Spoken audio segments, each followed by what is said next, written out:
Eu pensava no tema dessa mensagem e, na verdade, eu pensei um bocado de coisas sobre essa questão da mudança, pensando no sentido das mudanças de residência, né? Mas depois, bem dentro do contexto aqui da mensagem, eu lembrei da mudança nossa, a primeira mudança minha de Alcione. Nós casamos, né, e moramos num apartamento inicialmente. Davi nasceu, nós morávamos num apartamento ainda, até eu conseguir construir uma casinha lá no Rio de Janeiro. Só que essa casa tinha, não sei se vocês sabem o que é isso, mas uma entrada de servidão, um corredor de 1,5 metro, de uns 15 metros, e atrás o terreno abria. Tinha uma casa no terreno da frente, uns 15 metros assim, atrás o terreno abria bem. E a rua nossa lá do Rio de Janeiro, a rua que nós morávamos, era de muito movimento. E nós precisávamos levar a nossa mudança para essa casa, né?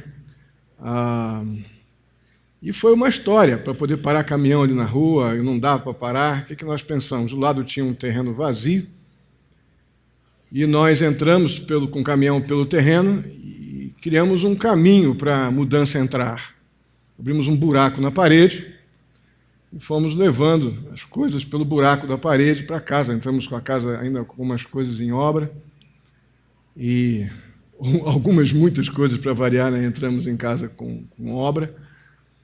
Mas foi o atalho, né? Não foi nem o caminho, foi um atalho para a mudança entrar, porque pela frente não tinha nem como parar caminhão ali, mas nós criamos uma alternativa, criamos um caminho para a mudança poder entrar na nossa casa. Toda mudança lá traz um certo desconforto no processo, ela é desejada, mas não é uma coisa muito simples lidar com mudança, né? Mas quando encontramos o meio, a forma correta, e nos dedicamos, nos aplicamos a fazer aquilo dentro de um planejamento, por mais trabalho que nos impõe uma mudança, nós vamos conseguir chegar ao objetivo, que é estar, no caso de uma casa, numa nova casa, se é no caso de uma mudança de comportamento, de vida, de mente, com disciplina, dedicação, comprometimento com aquele alvo que nós temos nesse processo de mudança, vamos chegar lá. O fato é que toda mudança carece de um direcionamento, de um caminho, e vamos falar hoje exatamente sobre isso, em cima de Romanos 12, nos versos 1 a 2, o caminho que nós vemos descrito nas Escrituras, para que possamos ter, de fato, uma mudança bíblica. Leiam comigo, Romanos capítulo 12, versos 1 e 2.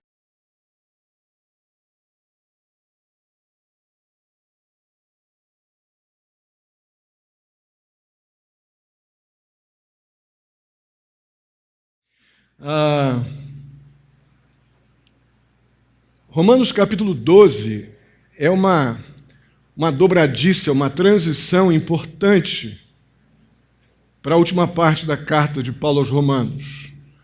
Nós vimos um fortíssimo fundamento doutrinário nessa primeira parte, que foi do capítulo 1 até o 11, um ensino intenso da parte de Paulo sobre a condição do ser humano, de respeito ao pecado, do capítulo 1 ao 3 e do 4 até o 11, nós vimos como Deus lida com a realidade de um homem completamente incapaz de adorá-lo como deve, por causa da maneira como lida mal com o que tem recebido da parte de Deus, com a revelação de Deus nas Escrituras, com o amor de Deus. E vemos também a providência de Deus para solucionar essa incapacitação do ser humano gerada pelo pecado, todos os cuidados de Deus no que diz respeito à pessoa que reconhece que Jesus é a provisão de Deus pelos seus pecados e é aquele que nos justifica da nossa culpa, e por isso então podemos adorá-lo, podemos servi-lo. E vemos todo esse pano de fundo nos capítulos 1 ao 11, e o 12 vai fazer, do 12 ao 15, nós vamos ver a prática, como é que tudo isso que nós recebemos de compreensão da vontade de Deus, da justiça de Deus, da salvação que vem de Deus, da santidade de Deus, do amor de Deus, da glória de Deus que aprendemos do capítulo 1 a 11, nós veremos dos versos 12 ao 15 agora, Como é que a gente faz isso tudo funcionar? E, em particular, o que estamos lidaremos hoje, o capítulo 2, dos versos 1 ao 2, essa transição, essa dobradiça é importante.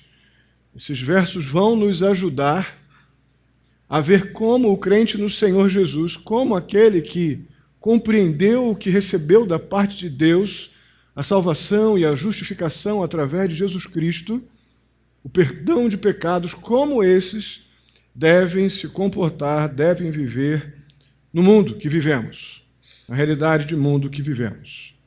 Então, logo no versículo 1, nós nos deparamos com um forte apelo da parte de Paulo a um compromisso por parte daqueles que entendem que são pecadores, mas entendem também que Deus mandou Jesus morrer por pecadores e eles estão ali na condição de perdoados e justificados pela fé em Jesus Cristo.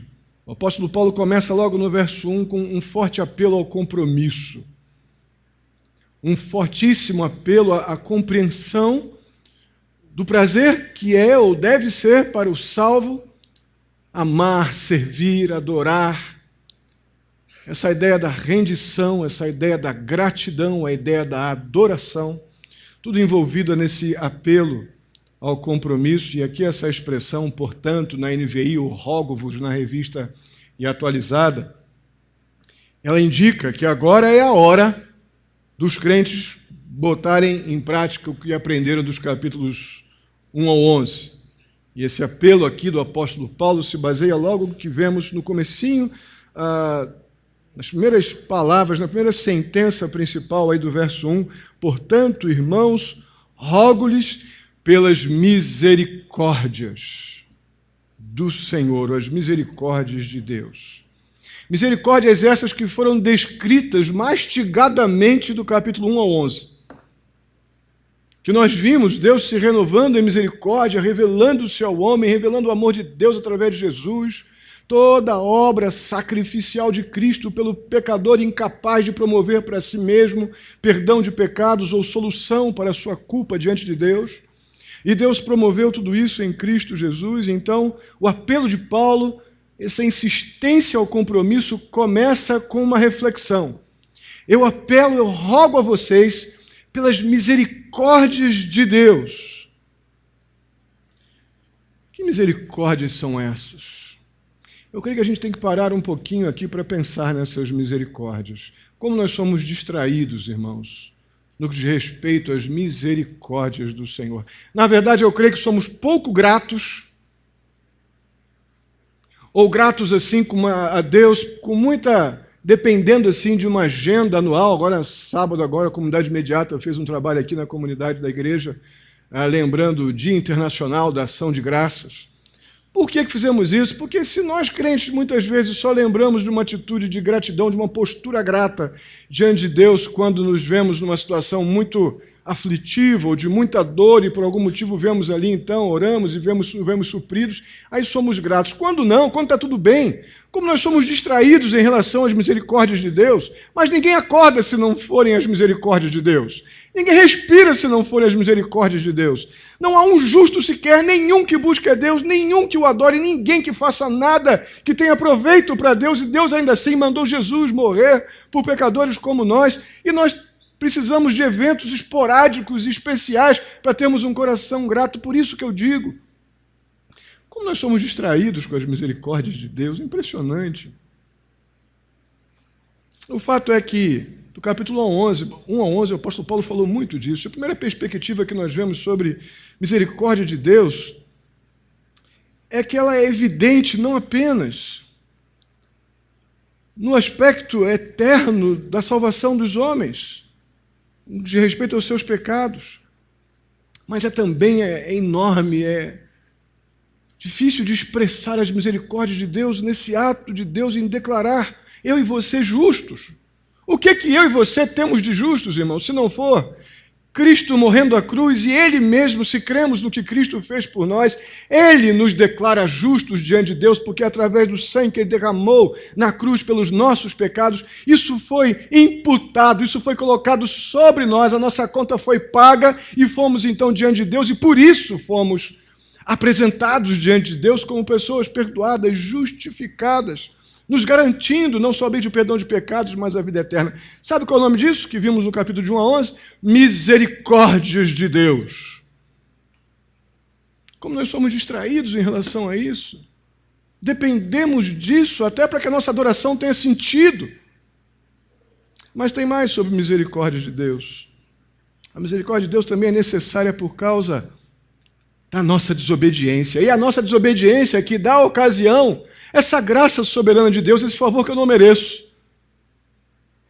Porque se eu fosse obediente, piedoso, temente ao Senhor, buscasse e o amasse como Ele quer ser adorado, buscado e amado e obedecido, não tinha necessidade da graça de Deus, um favor que eu não mereço. Mas exatamente a desobediência dá oportunidade incansável à graça. Como Deus é misericordioso. Não recebemos um favor que não merecemos porque nós somos todos bonzinhos. Se fôssemos todos bonzinhos e legais, eu não precisava da graça. Concordam comigo? Eu só preciso de graça porque eu de bonzinho, gente legalzinho, faço tudo bacana, não tem nada disso. A misericórdia de Deus também, ela é vista na eleição divina. Sim, Deus separou antes dos tempos eternos um povo para Ele, 2 Timóteo 1, 4. Deus fez isso porque não haveria um que o adorasse, como é dito lá em Romanos 3, 23. Ninguém que o buscasse, ninguém que o adorasse, ninguém que o servisse, nada, porque o homem naturalmente não vai para Deus. O coração do homem vai para ele mesmo em primeiro lugar e depois para tudo e qualquer outra coisa que lhe dê algum tipo de prazer, mas para Deus no primeiro movimento não vai não. Então a misericórdia de Deus é vista na eleição divina que nos permite que Ele salve pessoas indignas e pecadoras como eu e você, por causa dele mesmo, não por minha causa. Porque Ele disse que separaria um povo para Ele, para adorá-lo. E porque Ele declarou isso, Ele separou um povo para Ele, sim.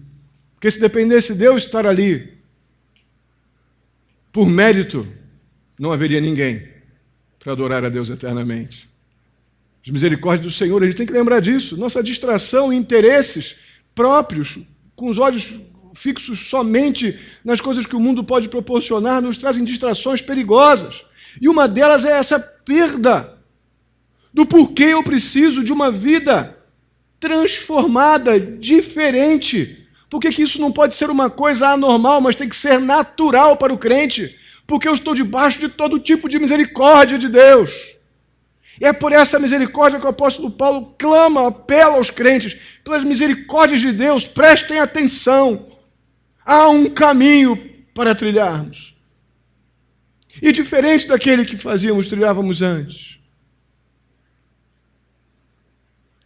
Claro que a misericórdia de Deus ela também é personificada na pessoa de Jesus Cristo, que foi à cruz e sofreu, morreu pelos nossos pecados. Isso é misericórdia de Deus. A misericórdia de Deus ela também é evidente na vida do crente, habitado pelo Espírito Santo de Deus. E através de quem Ele, o Espírito de Deus, vem cumprindo os propósitos de Deus em nossa vida. Deus cumpre os seus propósitos em nossa vida mediante a obra do Espírito que em nós habita. Isso é misericórdia, porque se dependesse da nossa capacitação, da nossa vontade ou boa vontade, nossos interesses são mutantes demais. Hoje a gente se interessa por Deus porque ninguém fez bico para mim na porta. Mas se alguém fizer um bico um pouco maior para mim na porta, eu já não venho mais à igreja. Exagerei? É uma tendência horrorosa nossa de achar que o motivo para eu estar aqui nesse ambiente de adoração àquele que nos salvou é a pessoa que está do teu lado.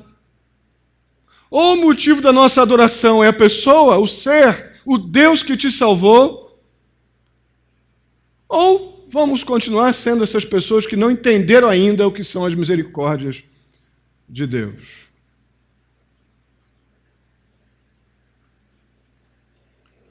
Então, as misericórdias de Deus, elas nos permitem servir a Deus. e nos motivam a uma postura de mente, de coração, constantemente de gratidão. Que é outra coisa que nossa gratidão ela é muito oportunista. Por isso, então, somos muito frágeis ou dispersos para compreender toda a glória, todo o amor, todos os cuidados de Deus com as suas misericórdias que se renovam sobre nós a cada manhã para que não sejamos consumidos. Diante disso, então, o objetivo maior do crente no Senhor Jesus por causa das misericórdias de Deus, o nosso objetivo maior precisa ser agradar a Deus. E é isso que o apóstolo Paulo chama de sacrifício vivo, santo e agradável aqui no capítulo 1. Irmãos, agradar a Deus é bem mais do que um esforço para manter Deus de bom humor. Deixa eu manter Deus de bom humor, porque se ele ficar de mau humor, não vai dar certo. Então eu vou ser legal, vou fazer as coisas bacanas, vou fazer sempre um jeitinho de não deixar Deus de mau humor, não, porque eu quero que ele esteja sempre animado a meu respeito. Isso pode parecer até meio jocoso, uma brincadeira, mas é impressionante como a gente trata Deus como Papai Noel ou vovozão. Papai Noel porque a gente acha, não sei, é uma mentira enorme, né? Mas já que estamos na época, deixa eu usar essa ilustração. A época da maior mentira que se conta no mundo. Se eu agradar o Papai Noel, ele vai trazer presente para mim no final do ano. É uma mentira miserável, né? O pai se esbufeteia de trabalhar o ano inteiro para no final do ano o crédito vai todo para o Papai Noel, que ainda é uma mentira. Fora a distração que isso causa para aquilo que realmente devemos lembrar nesta época, que é o nascimento do nosso Salvador, Jesus Cristo. Mas, do outro lado, essa tendência da gente lidar com essa... Mais uma vez, lembrando a questão do Papai Noel, né? Eu acho que eu tenho que ficar agradando a Deus para Ele me dar algum tipo de retribuição, como falamos em Malaquias aqui na quarta-feira. Para Ele me dar alguma coisa porque eu fui legal, fui um filho bonzinho. Não é assim, mais ou menos, a ideia do Papai Noel? Fui bonzinho o ano todo, Papai Noel, manda cartinha. Ou o vovozão que está lá, gente boa, né? Nunca dá bronca para o netinho ficar todo feliz. Lá, minha netinha não tem vantagem nesse negócio, não, nem meu neto. Ia se dar mal se fosse no princípio do vovozão aqui lá em casa. A questão, irmãos, é que a gente precisa mudar esse conceito. Agradar a Deus é bem mais do que essa tendência que temos de achar que podemos manter Deus de bom humor, como se Deus ficasse em algum momento de mau humor. Você já imaginou Deus de mau humor? Se teria algum de nós sentado aqui agora. Lembra só do teu dia hoje e veja se Deus de mau humor nos permitiria estar aqui na perspectiva de trazer à memória as suas misericórdias para termos um coração grato. Não teria um aqui sentado, nem eu aqui em pé. Não é? Então não é por aí. Agradar a Deus é uma atitude consciente, deliberada, de se desviar daquilo que ofende a Deus, se desviar daquilo que desagrada a Deus. A gente precisa compreender de uma forma mais madura essas verdades. Agradar a Deus é um chamado à adoração. O apóstolo Paulo chama isso aqui de um culto racional. É. Uma adoração completamente consciente. Uma compreensão de quem Deus é e de quem eu sou. Algo que me volta o meu coração para Ele com essa percepção de que Ele é o Salvador e eu sou o pecador, carente da salvação que Ele provê para o pecador através de Jesus. Ele é o Senhor e eu sou o servo. Ele é o Pai e eu sou o Filho. Ele é o Rei e eu o adorador. Nunca, irmãos, em lugar nenhum na Bíblia nós somos chamados a colocar a nossa mente de lado quando adoramos. Fazemos uma coisa mecânica, sem refletir, muito pelo contrário. Nós somos convocados a usar nossa mente, sim, quando adoramos, para que possamos responder as misericórdias do Senhor com uma postura de gratidão, de adoração, de reconhecimento da santidade, da bondade e da justiça de Deus. Mas Paulo fala desse culto. Deixa eu andar aqui que eu esqueci de passar, agora sim. Mas Paulo fala desse culto como ele sendo um sacrifício. E aqui pode haver algum tipo, e há, em alguns ambientes que se apresentam como evangélicos, alguma má compreensão. Esse sacrifício aqui não é uma nova oferta pelo pecado. Deus não está esperando de nós nenhum tipo de sacrifício pessoal, físico ou coisa semelhante. Isso já foi feito definitivamente por Deus quando entregou Jesus Cristo, o seu Cordeiro, por nós, para morrer em nosso lugar ou por nós na cruz. A morte de Cristo, então, ela pagou o preço da nossa culpa, o preço do nosso pecado, de uma vez por todas. Esse sacrifício que o apóstolo Paulo menciona aqui é um sacrifício de louvor. A gente pensa em louvor também, muito aquele momento quando a gente vai cantar, né? Cânticos aqui na igreja. Mas o louvor é uma expressão de gratidão. Louvor é uma forma de demonstrarmos a nossa alegria, a nossa gratidão, nossa adoração. E esse momento de sacrifício de gratidão, de adoração, envolve essa mentalidade de reconhecer quem Ele é e quem eu sou. Em gratidão pela graça de Deus, nós oferecemos a nossa própria vida ao Senhor. Para quê? Para ser usada por Ele.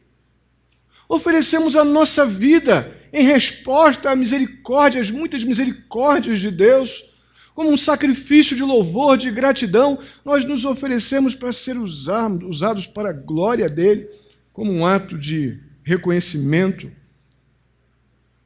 de quem Ele é e de que nós fomos alvos desse amor inexplicável. Esse sacrifício, então, ele é qualificado como, nas Escrituras, como um sacrifício vivo. O que será isso? Se eu já entendi que esse sacrifício de louvor é uma resposta de gratidão, de adoração e serviço está envolvido nisso, sacrifício vivo é porque sacrifício morto não resolve. Sacrifício de um morto não resolve. Sacrifício vivo é porque tem morte envolvida aqui. Nós só podemos viver para Deus como um sacrifício vivo se nós já morremos para o mundo e renascemos para uma nova vida em Jesus Cristo. Se isso não aconteceu ainda, eu posso até tentar trazer alguma coisa para Deus, oferecer alguma coisa a Deus, mas morto espiritual não adora. Morto não faz nada, na verdade. Morto está morto. E aí Gálatas 2:20 nos ajuda a compreender a extensão disso. Vamos ler juntos, está aqui no slide. Fui crucificado com Cristo. Assim já não sou eu quem vive, mas Cristo vive em mim. A vida que agora vivo no corpo, vivo-a pela fé no Filho de Deus, que me amou e se entregou por mim. Está aqui, irmãos. Está aqui o caminho da mudança. Uma das etapas do caminho da mudança está aqui. Se eu sou uma nova criatura porque eu já morri para o mundo, porque as coisas que eram naturais para mim antes de Cristo, hoje não são mais naturais, não compactuo mais com isso, não são mais naturais para mim, elas entram na contramão daquilo que eu creio, do que eu penso, e há uma luta agora no meu coração para que aquelas coisas não ocupem mais o espaço que ocupavam antes de Cristo vir morar na minha vida. E agora eu busco uma vida santificada, conformada a Cristo Jesus e não mais identificada com o mundo. Por quê? Porque não sou eu mais quem vive, mas Cristo vive em mim. E a vida que agora eu vivo no corpo, eu vivo pela fé no Filho de Deus, que me amou e se entregou por mim.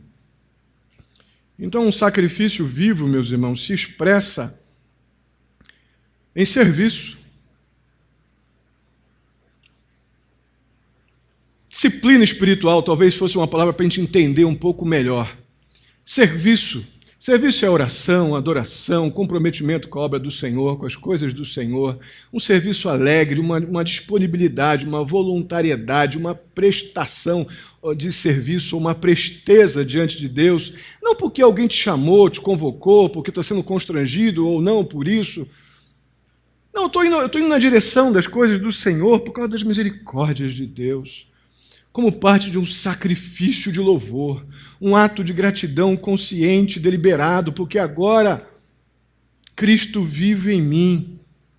Eu sou uma nova criatura. Cristo morreu na cruz pelo meu pecado. E no nosso texto, essa realidade desse sacrifício de louvor se expressa nesse contexto do serviço, envolvimento, comprometimento com as coisas do Senhor e aqui na adoração. Eu não entendo um crente, uma pessoa que afirma que nasceu de novo e hesita em ter um compromisso com o culto. Realmente é algo que está faltando algo. Porque se tem um momento precioso nosso como igreja, é quando nos ajuntamos para adorar o Senhor, para reconhecê-lo como autoridade soberana sobre a nossa vida, reconhecer a nossa dependência, a total carência, e aqui nos colocarmos numa postura de serviço, servindo a Deus agora com o nosso culto, com a nossa homenagem diante daquele que nos salvou, reconhecendo que Ele é Rei, reconhecendo que Ele é o primeiro lugar da minha vida. Como nós somos econômicos com esse comprometimento do culto, com essa resposta às misericórdias de Deus, de forma tão simples, de apenas nos ajuntarmos como povo que Ele separou para Ele, para adorá-lo. Como nós somos econômicos, que coisa estranha achar que 1, 2 horas no máximo de fim de domingo representam todo o meu serviço e adoração, um sacrifício de louvor, tão minimizado, tão encurtado. Francamente, eu acredito que a percepção de misericórdias do Senhor ainda não está completa. Não estou dizendo que a pessoa, você é crente ou não é crente, eu não estou entrando nesse mérito, se você é salvo ou não é salvo. Eu estou dizendo e afirmando que a sua e a nossa percepção de misericórdias do Senhor pode estar encurtada, se o nosso serviço a Deus não está naquele lugar de primeiro, o primeiro lugar em nossas vidas e tudo mais vos será acrescentado.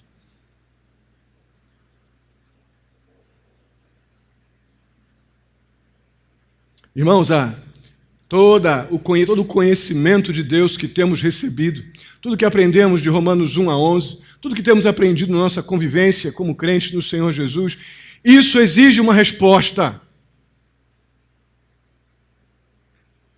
Deus não depende da nossa resposta para ser Deus sobre a nossa vida. Mas a maneira como eu respondo ao que tenho recebido de Deus, revela profundamente o meu comprometimento com o sacrifício vivo, santo e agradável. Se eu entendi o que é um sacrifício de louvor. A revelação de Deus, o conhecimento de Deus, exige a nossa resposta. Agora no verso 2, nós somos chamados para a mudança propriamente dita. Vamos relembrar o verso 2. Não se amoldem ao padrão deste mundo, mas transformem-se pela renovação da sua mente, para que sejam capazes de experimentar e comprovar a boa, agradável e perfeita vontade de Deus. Meus irmãos, não podemos viver a vida cristã da mesma forma como vivíamos a vida sem Cristo. Não dá.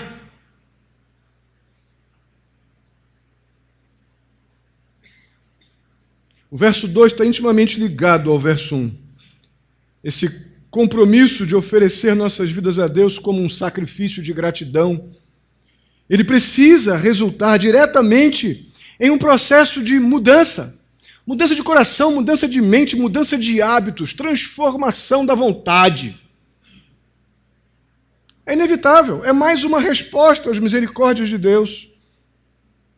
Essa mudança de mentalidade diz respeito ao que pensamos. Se a nova vida em Jesus Cristo não afetou o teu pensar, que antes, sem Cristo, o meu pensar ele estava conformado, estava no jeitão do mundo com seus apetites naturais. Mas em Cristo Jesus, como uma nova criatura, que foi alvo de todas essas misericórdias de Deus, não tem mais jeitinho aí. Há necessidade, e de forma natural, não imposta. Mas é natural que novamente, uma outra direção eu esteja assumindo daqui em diante. Arrependimento ou uma nova vida é uma mudança de direção. Conversão, como muitos de vocês já me ouviram exemplificar isso na classe de doutrina, conversão não é dar uma guinadinha para cá, eu ia para cá, aí agora eu sou convertido, eu vou para cá. Não. O que é a conversão? Vocês lembram, professor da classe de doutrina aí? Conversão é o quê? Antes de Cristo eu ia para lá.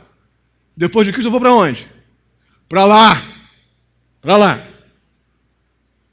Biblicamente falando, ou de respeito às coisas eternas, antes de Cristo, eu estava indo para o inferno, separado de Deus para um abismo.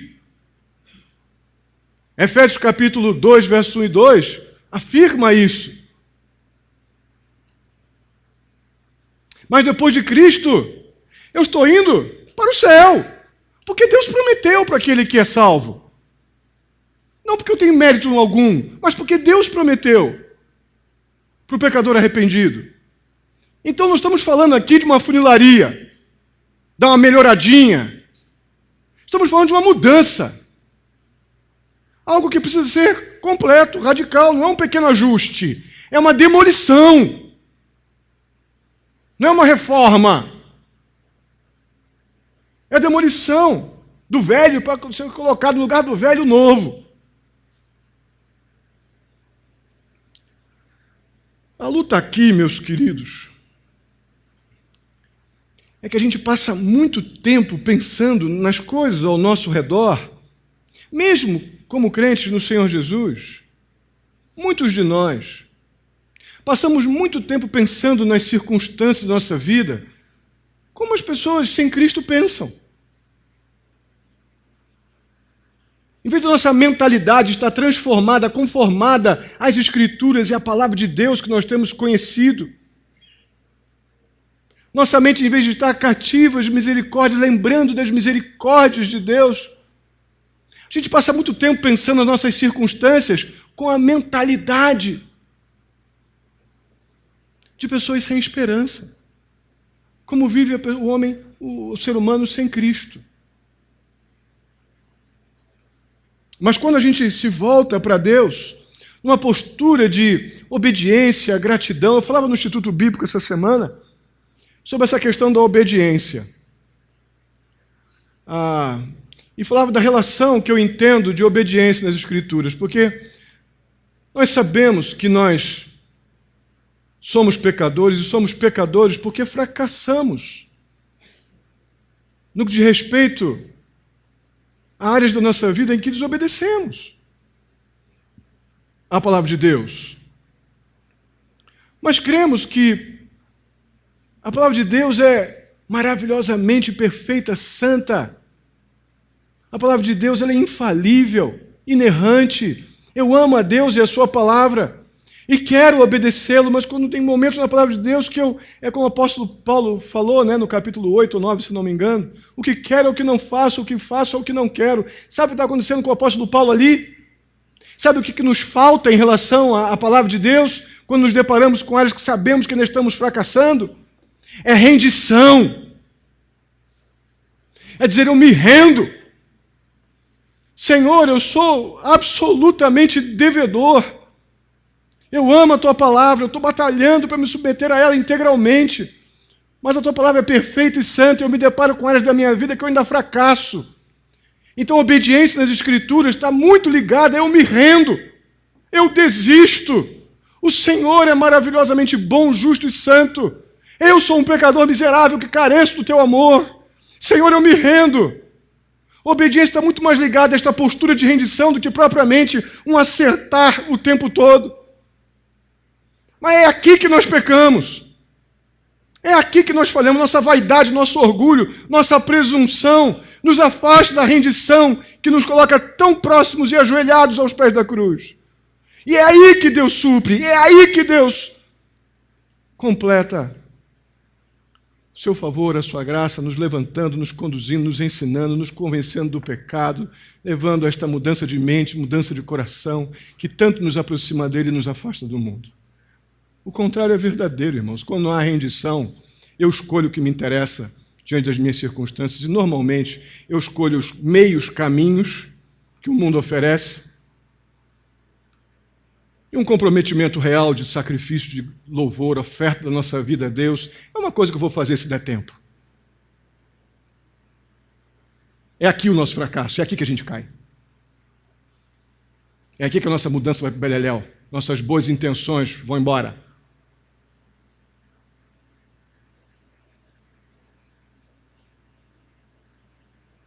O fato é que quando a influência do mundo, quando ela vai diminuindo na nossa mente, no nosso coração, a sabedoria de Deus que vem pelas Escrituras, os cuidados do Senhor, todos os cuidados que Deus tem conosco, tudo que temos aprendido, à medida que a influência do mundo vai diminuindo, quando eu vou me rendendo cada vez mais ao Deus da minha salvação, o meu Redentor, o meu Libertador,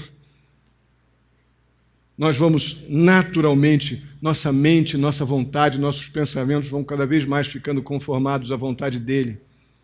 E toda essa influência do mundo, esse pensar, as decisões, as conclusões que nós tomamos começam a ter o formato das coisas de Deus e não mais o formato das coisas do mundo. Dar a vida, ofertar nossa vida a Deus como um sacrifício vivo, é uma decisão que precisa ser moldada e influenciada pelas Escrituras, por Deus, e não pelo mundo caído, não pelo mundo que a Bíblia diz que jaz no maligno. A gente tem que se posicionar sobre isso. Só uma mente transformada, só uma mente renovada pela palavra de Deus vai nos levar a essa percepção tão gloriosa dos cuidados de Deus, do amor de Deus, e finalmente aqui no final do verso 2, vai nos levar essa mente conformada à vontade de Deus, vai nos levar a compreender então melhor o que é essa vontade de Deus. E essa é a grande pergunta que não quer calar. O que Paulo quis dizer com essa vontade de Deus aqui? Normalmente a gente pensa que vontade de Deus está unicamente ligada ao que eu posso e o que eu não posso fazer. A primeira interpretação que nós damos para o que é a vontade de Deus é o que eu posso e o que eu não posso, o que eu devo e o que eu não devo, o que Deus gosta e o que Ele não gosta. Mas eu não acho que o apóstolo Paulo esteja falando disso, ou exatamente disso aqui no contexto do nosso texto. Paulo descreve a vontade de Deus aqui como boa, agradável e perfeita. E nós temos uma tendência a olhar para essas afirmações sobre a vontade de Deus como algo unicamente humano, uma perspectiva unicamente humana. A vontade de Deus tem que ser boa para mim, perfeita para mim e aceitável para mim. Não é mais ou menos assim que a gente tende a acreditar? A gente bate o olho aqui, a primeira coisa que vem, poxa, mas isso aqui não foi tão legal, mas é bom isso aqui? Deus está dizendo que é boa, mas não foi bom. A gente tem que refletir muito honestamente com a nossa visão tão egocêntrica de Deus. Porque vontade de Deus aqui, nesse momento, não é, se a gente só olhar para o contexto do capítulo 1 ao 11, a gente vai ver que isso aqui não está exatamente ligado a mim neste momento. A vontade de Deus, de acordo com Romanos 8, 28, ela é boa, como Deus propôs que ela seja boa. Lembra de Romanos 8, 28? Todas as coisas cooperam para quê? Para o bem daqueles que amam a Deus e que foram chamados segundo o seu. Ela é boa nessa perspectiva. Ela é boa como Deus propôs que ela fosse boa. A vontade de Deus é agradável como Ele é. Como Deus é justo, santo, agradável. Benigno é uma possível tradução aqui também para esse agradável. A vontade de Deus ela é perfeita. Por quê? Porque Deus é perfeito.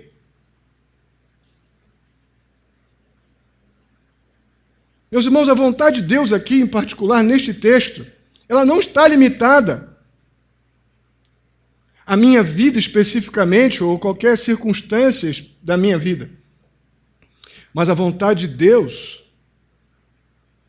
ela nos leva a experimentar e a comprovar a perfeição de Deus.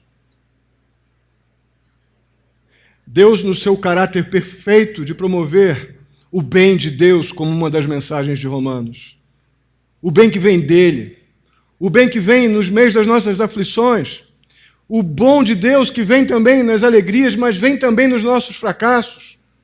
Quando Deus corrige a nossa trajetória.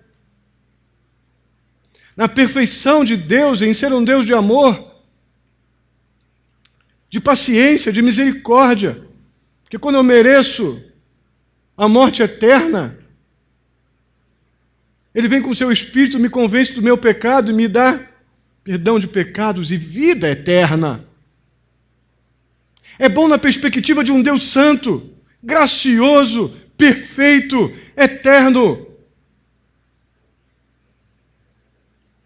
É assim que nós comprovamos e experimentamos a sua perfeição em tudo que Ele faz. Aqueles que se entregam, irmãos, que se oferecem conscientemente, deliberadamente a Deus, reconhecem que Deus sempre está agindo. Deus sempre está em movimento na nossa direção para a sua glória e para o nosso bem. A gente tem um enorme prazer e consolo grande nisso, porque tudo que Deus faz é perfeito, bom e agradável. Porque Ele é bom, perfeito e agradável. Não porque as coisas me satisfazem numa perspectiva humana, temporal e carnal, mas porque o caráter de Deus é bom, santo e agradável, a essência de Deus é boa, agradável e perfeita. Então saber que Deus sempre está agindo, as suas misericórdias se renovando diariamente, os cuidados do Senhor se renovando e a minha postura de gratidão e adoração, louvor, sacrifício de louvor, tudo envolvido nessa convicção de que Deus está sempre agindo e dentro do seu caráter santo, bom, agradável e perfeito. Irmãos, o ponto central desse texto que nós vimos, eu creio que todos nós devemos ter chegado à conclusão, é que nós devemos diariamente oferecer a nossa vida a Deus numa perspectiva de oferta de gratidão. Senhor, obrigado, eu estou acordado de novo. Senhor, obrigado, eu estou podendo estar orando de novo ao Senhor. Eu posso ter esperança de novo. Eu posso acordar e continuar confiando que o Senhor é um Deus de amor e de justiça, que nada passa desapercebido pelos teus olhos. Mesmo que eu não veja, o Senhor está sempre agindo. E sempre do mesmo jeito, de forma boa, agradável e perfeita. Ainda que eu não entenda, o Senhor continua com este caráter perfeito, bom e agradável. Essa perspectiva essa mentalidade de sacrifício, de louvor, de gratidão, isso tudo tem como base as misericórdias do Senhor, a graça de Deus que foi derramada sobre aqueles que creem no Senhor Jesus Cristo. Na verdade, as misericórdias do Senhor, elas são constantemente derramadas sobre todos. É que o crente no Senhor Jesus Cristo não tem desculpa para não reconhecê-la, para não identificá-la e para não render-se diante de Deus. Porque o homem sem o Espírito de Deus ainda, o ser humano que não foi ainda alcançado pela graça salvadora de Deus em Jesus Cristo, não pode discernir as coisas espirituais espiritualmente. Apesar de estar sendo suprido com a misericórdia do Senhor, porque está respirando, está comendo, está bebendo, está trabalhando, mas não percebe que isso tudo é um favor maravilhoso de Deus para quem sabe, num determinado momento de sua vida, ter um encontro real com Cristo Jesus e se renda aos pés de Cristo como Salvador. Mas aqueles que já creram em Jesus como Salvador não têm desculpas para não responder corretamente As misericórdias de Deus, com uma vida grata, com sacrifício de louvor, com serviço. É unicamente por causa das suas misericórdias, meus irmãos, que nós estamos aqui agora. É unicamente por isso. Compreensão disso, eu creio que nos leva ao caminho da mudança. Não podemos, irmãos, se somos salvos em Jesus Cristo, não dá mais para ter a nossa mente controlada ou passar mais tempo influenciada pelos critérios, costumes e padrões do mundo que está aí fazendo o que é possível, do jeito dele. Nós que estamos em Jesus Cristo e temos a palavra de Deus, não justifica mais a necessidade de rendição. E esse sacrifício de louvor não é quando você está aqui domingo na igreja, ele é todo dia. É diário, é consciente, é deliberado.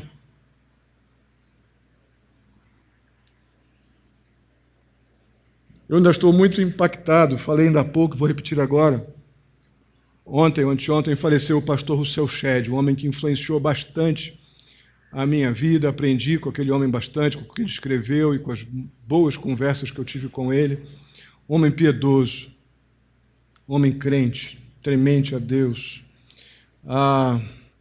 Uma das coisas que mais me impactou, vocês devem ter visto a publicação, houveram muitas publicações, mais de um vídeo feito com ele há pouco tempo, há poucos dias, onde ele falava sobre o seu sofrimento. Ele dizia que o sofrimento estava muito grande, mas o sofrimento era algo muito novo para ele, com 87 anos, e com um câncer judiando dele, com dores muito grandes, sentindo muita dor. Mas que o sofrimento era uma coisa muito nova para ele, muito nova. E ele louvava a Deus por esse sofrimento tardio e por estar passando por aquilo naquele momento, porque já estava vislumbrando que Deus, todas as promessas de Deus estavam por vir. Aquele sofrimento era passageiro, mas já ele estaria desfrutando de todos os benefícios e privilégios daqueles que serviram ao Senhor com gratidão, com sacrifício e louvor, com a perspectiva correta de quem Deus é e de quem eu sou. Essa gratidão deliberada, constante, diária, em resposta ao reconhecimento das misericórdias de Deus. Ele dizia assim: esse processo de desmamar do mundo, ele é diferente, mas estou pronto, estou desmamando do mundo para logo estar com Cristo na glória. Isso aqui é um negócio fora de série. Irmãos, quem não tem a percepção das misericórdias do Senhor e um coração grato é incapaz de sequer compreender o que esse homem falou. E se você não está preparado para a vida, você também não está preparado para a morte, que vem para todos. E o caminho da mudança não é uma opção para o salvo em Jesus Cristo. A mudança é um processo natural, que vem em função do novo nascimento, e não por qualquer imposição de igreja, de pessoas ou de qualquer outra coisa. A vida nova, ela não se conforma mais, ela não encaixa mais na velha vida sem Jesus Cristo. Eu quero apenas, para terminar, lembrar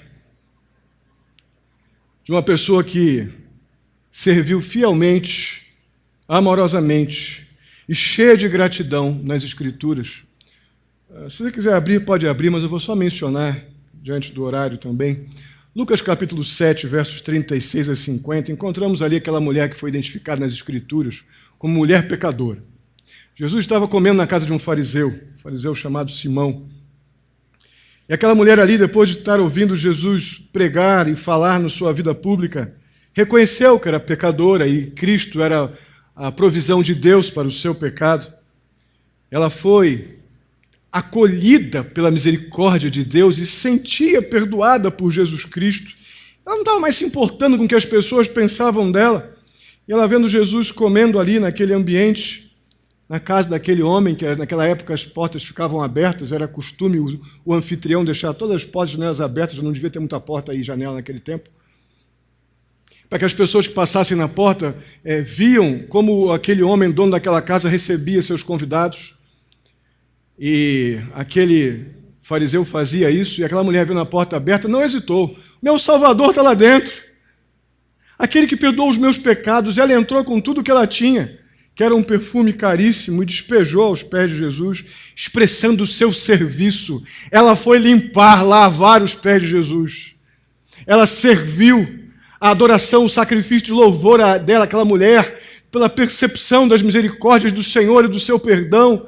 Foi de momento que olhou para Jesus, ir aos seus pés e lavar os pés de Jesus, dando para Jesus o melhor que ela tinha, que era aquele perfume. Irmãos, aquela mulher demonstrou que todos nós devemos fazer. Nós, como individualmente e como igreja, nós precisamos oferecer diariamente ao nosso Senhor e Salvador Jesus Cristo a nossa vida como um ato de adoração e gratidão. Não de domingo, quando deu tempo, você não tem outra coisa para fazer. Aí você vem à igreja. Não quando Deus cabe na sua agenda. Porque eu preciso da misericórdia todo dia, mas só tenho tempo para Deus no final de semana ou quando não estou cansado. Irmãos, isso é um conflito gigante que não podemos mais permitir. Diante da proposta que vemos nas Escrituras, que eu tenho, a única maneira de eu experimentar e comprovar esse Deus bom, agradável e perfeito é com um compromisso de gratidão e serviço, oferecendo a minha vida ao Senhor com um sacrifício vivo, santo e agradável. A minha vida é esse sacrifício, a minha vida é esse culto consciente, deliberado, reconhecendo que isso tudo é uma resposta às misericórdias do Senhor. O que nos falta, irmãos, normalmente, é a coragem daquela mulher, identificada nas Escrituras, não pelo nome, pelo primeiro nome, mas naquele momento Deus decidiu que nas Escrituras ela apareceria como pecadora. É assim que o nome dela aparece nas Escrituras. É isso que nós somos, irmãos, pecadores, mas que Deus espera que nós, como pecadores arrependidos, acolhidos pela graça de Deus em Jesus Cristo, nos ofereçamos ao Senhor com serviço, com adoração, com gratidão. Não por constrangimento, mas em resposta às imensas misericórdias do Senhor que temos recebido tanto. Amém? Vamos ficar de pé.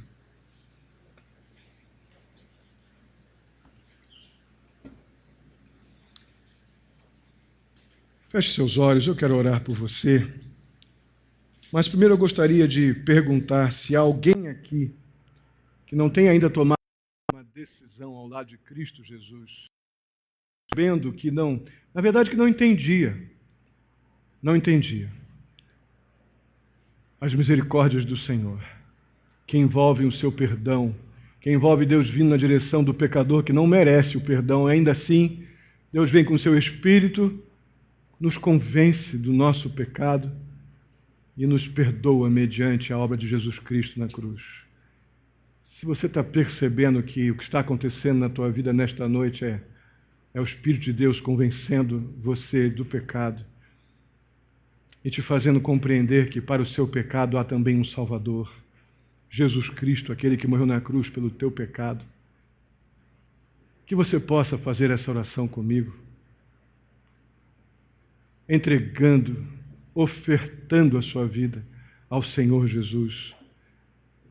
Se você já é crente em Cristo Jesus, mas tem tido uma vida dividida, uma lealdade dividida, compreenda e responda corretamente a tudo que Deus tem nos dado, as muitas misericórdias que temos recebido, conhecimento que temos recebido da parte de Deus, isso carece de uma resposta correta. Então, entre no caminho da mudança, com uma mente transformada pelas Escrituras, um comportamento, uma vontade moldada pela palavra de Deus e uma atitude de serviço grato, de culto consciente, uma resposta de louvor e adoração e gratidão ao Senhor. Pai querido, em nome de Jesus, que o Senhor venha de encontro, ó Pai, a cada um individualmente, conforme as suas necessidades e carências. Toca no coração de cada um, ó Pai, de acordo com a Tua soberania, a Tua perfeição de conhecer mente e coração. Transforma o que tem que ser transformado. Convence, ó Deus, do pecado, o pecador arrependido, ó Pai. e nos coloca, ó Pai, diante de Ti numa postura de rendidos, entregues, completamente dependentes do Senhor. Muito obrigado, ó Pai, pela Tua palavra. Eu peço que o Senhor nos leve em paz para os nossos lares, que o Senhor nos conduza, ó Deus, essa semana, de maneira, ó Deus, a testemunharmos a tempo, ó Pai, e a fora de tempo a quem servimos. Possamos influenciar as pessoas ao nosso redor com bom testemunho de Cristo Jesus. Eu clamo por aqueles que estão passando por desafios, ó Pai, em seus relacionamentos pessoais, ó Pai, relacionamento de trabalho. Ó Deus, saúde, em nome de Jesus, supre conforme o Teu querer, ó Pai, a necessidade de cada um. Leva-nos em paz para os nossos lares. Eu Te agradeço muito pelas pessoas que nos visitam, que possam sair daqui encorajadas, renovadas pela Tua palavra, ó Deus, e a buscar uma vida conformada também, ó Pai, contigo. Muito obrigado pela vida de cada um. Mais uma vez eu peço que o Senhor nos leve em segurança para casa e nos dê uma semana dirigida pelo Senhor. Pedimos isso, ó Pai, em nome de Jesus. Que a graça do nosso Senhor e Salvador Jesus Cristo, o amor de Deus, nosso amado Pai, a comunhão e a consolação do Espírito Santo esteja sobre a vida de cada um de vós, queridos irmãos, hoje até a vinda do nosso Senhor Jesus Cristo. Amém e amém. Que Deus os abençoe.